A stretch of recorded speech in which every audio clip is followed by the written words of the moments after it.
So dito nga po mga kalingap mga kaed, si nanay ni Viancy nagsalita na sa kumakalat na fake account. So yan po yung ating pag-uusapan po mamaya mga kalingap mga kaed.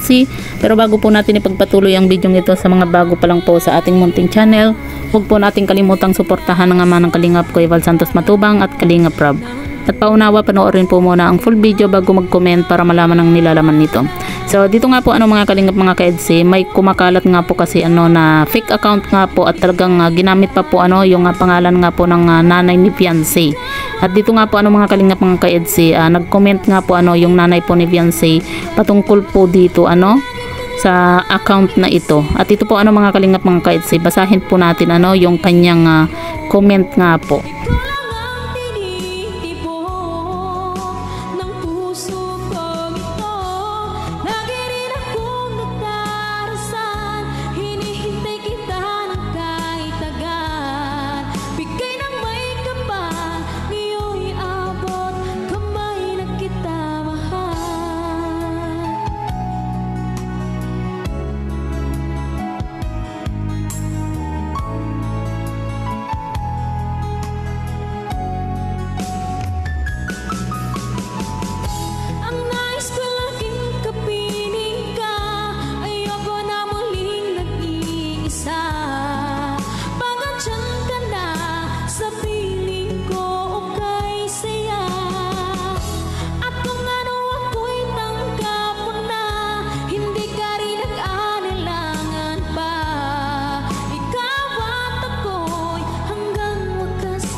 So yan po mga kalingap mga kaedsi, yung comment nga po ng nanay po ni Viancy dito nga po sa ibaba po na fake account po na ginamit pa po talaga nila yung pangalan nga po ni Viancy para po masira po ang pamilya po ni Viancy. Grabe yung mga basher talagang masasabi po natin na napakalaki po ng inggit po nila sa katawan kumbaga nabubuhay po sila sa inggit, hindi po sila masaya sa buhay yun bang dapat magkaisa, kasi kagaya na lang po ng sinasabi lagi ni Kalingap Rob na kung sino man po yung gusto po nating love team, suportahan na lang po natin, wag na po natin na ikumpara sa iba, di ba?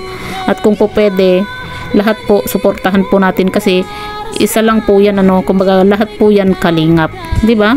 Kasi si Kalingap Rob po yung bumuo po niyan kaya dapat lahat po suportahan po natin hindi yung masyado po nating sinisira yung porque ayaw po natin sa isang love team, sinisira po natin. Kagaya na lang po niyan, di ba? Gumagawa pa po sila ng fake account para po manira ng ibang tao. Di ba? Grabe po sana pwedeng kasuhan yung mga ganitong tao para hindi na po pamarisan.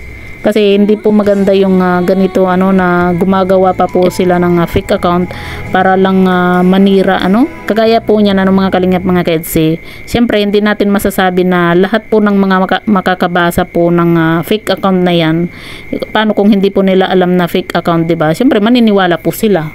Di ang kumbaga masisira po diyan si Viancy. Iisipin po ng iba na na nagbabypass po sila sa kalingap, kumbaga tawag dito na totoo yung mga balibalita na nasa GC po sila, di ba?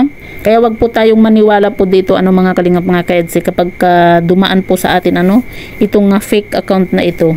Kasi noon pa man po gusto na po nilang sirain po talaga ang tambalang EDSI. Pero dahil hindi po sila nagtatagumpay, maging yung nanay na po ni Viancy, ginagamit po nila yung pangalan para lang po masira po talaga ang pamilya po ni Viancy. So yan po mga kalingap mga kaedsi, po yung masasabi nga po ninyo patungkol po dito, i-comment nyo lang po sa ibaba at babasahin po natin isa-isa.